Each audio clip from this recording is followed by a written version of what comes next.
تو 7ویں دن روح جو ہے اللہ کی بارگاہ میں حاضر ہوگی اور جا کے عرض کرے گی مالک مجھے اجازت دے کہ میں اپنے جسم کا حال دیکھوں. تو جانتے ہو کیا ہوگا؟ اس روح کو اجازت ہوگی جا اپنے جسم کا حال دیکھ کیسا ہے یہ. وہ جا کر اپنے جسم کو دیکھے گا. جسم کا حال کیا ہوگا پتا ہے؟ پیٹ پھولنا شروع ہو چکا. 7 دن گزرے. جس جسم پر آج ہم اتراتے ہیں نا وہ بھائی بہت ہینڈسم ہوں میں, موت آئی پہلواں بھی چل دیے, خوبصورت نوجوان بھی چل دیے. کوئی کہے بھائی میرے بازو بہت مضبوط ہیں, I have a wide shoulder, I have a wide chest. Nothing will work when the death comes to your door. جب موت تمہارے دروازے پہ دستک دے گی کچھ ورک نہیں کرتا ہے. تو روح جو ہے اپنے جسم کا حال دیکھے گی کہ پیٹ جو ہے وہ پھول چکا ہے, پیٹ پھول چکا ہے, آنکھوں کی پتلیاں باہر آنے کو تیار ہیں, ناک کان آنکھ میں پانی جمع ہو رہا ہے, کفن پھٹ چکا ہے, کیڑے اپنا راستہ بنانا شروع کر رہے ہیں. تو وہ روح اپنے جسم کو دیکھ کر, آپ کی روح میری روح, میں کسی اور کی بات نہیں کر رہا, آپ کی روح میری روح اپنے جسم کو دیکھ کر جانتے ہو کیا کہیں گے؟ ناز و نعم میں پلنے کے بعد تو اس حال میں پہنچ گیا ہے. After living in the luxuries, you are at this point of your life. ناز و نعم میں پلنے کے بعد تو اس حال میں پہنچ گیا ہے. پھر 7 دن گزریں گے, 14واں دن ہے, پھر روح جائے گی اللہ کی بارگاہ میں, اللہ اجازت دے تو دیکھوں. اللہ اجازت دے گا, جا دیکھ.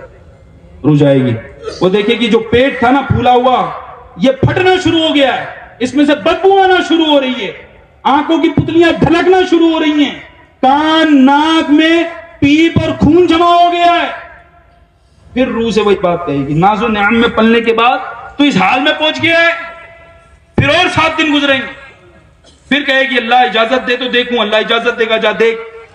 وہ پھر آئے گی اور دیکھے گی جو پیٹ پھٹ چکا ہے وہ بالکل بدبودار ختم ہو چکا ہے, آنکھوں کی پتلیاں ڈھلک کر ختم ہو چکی ہیں, کان ناک اور منہ سے جو پیپ جمع تھا وہ بہہ کر باہر آ گیا ہے, اور کیڑے کان سے گھس رہے ہیں اور منہ سے نکل رہے ہیں. کس کا حال ہے یہ؟ میں کسی اور کا حال نہیں بتا رہا, آپ کا حال بیان کر رہا ہوں. میں کسی اور کا حال نہیں بیان کر رہا, اپنا حال بیان کر رہا ہوں. یار موت کو سیریس لو, کبھی بھی آ جائے گی. میں نہیں گارنٹی لیتا کہ میں گھر جا پاؤں گا, آپ گارنٹی لے سکتے ہو آپ گھر تک پہنچو گے. کتنے ایسے واقعات ہیں نا کہ چلتا پھرتا صبح وہ اعلان ہو رہا مسجد میں فجر کی نماز کے بعد کہ وہ فلاں کا جنازہ اٹھایا جائے گا. کب تک میں اور آپ اپنی زندگیوں کو اسی طرز پر چلائیں گے؟ کب تک میں اور آپ اپنی آخرت کی طرف نہیں بڑھیں گے؟ میرے میٹھی اور پیرس لائن بھائی زندگی بہت مختصر ہے, اٹ از ویری شارٹ. کسی کو ڈیفینیٹ ٹائم پتہ ہی نہیں ہے. جب ٹائم ہی نہیں پتا ہے تو خیال کرنا چاہیے کہ میں کب سے اس کے لیے اچھا بے کرنا شروع کر دوں.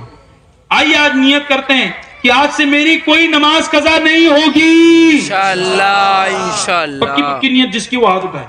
انشاءاللہ پکی نیت جس کی, اس سے پہلے کہ آپ کی نماز جنازہ پڑھائی جائے نماز پڑھنا شروع کر دو. انشاءاللہ پکی نیت ہے سب کی. انشاءاللہ دیکھو جھوٹ نہیں بولنا ہے, ہاتھ اٹھاؤ اور بولو پکی پکی نیت ہے. انشاءاللہ 5 وقت کی نماز پڑھیں گے انشاءاللہ. انشاءاللہ کوئی نماز قضا نہیں ہوگی انشاءاللہ. انشاءاللہ. اب کیا ہوگا بتائیں, کبھی کدار سستی آئے گی, کوئی دوست بولے گا چائے پی لے پھر چلے جانا. بولنا بھائی یار نہیں, میں تو جاؤں گا. اذان ہوتے ساتھ میں مسجد کے رخ دیتا, میں اور میری مسجد بھلی.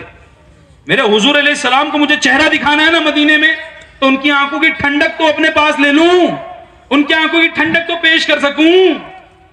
اور آنکھوں کی ٹھنڈک کیا ہے؟ بولیے نا کیا ہے؟ نماز. کیا ہے؟ نماز. آج سے کوئی نماز قضا نہیں ہوگی. دوسری بات یار, ہمارا حلیہ نا, ہمارا حلیہ آؤٹر جو لک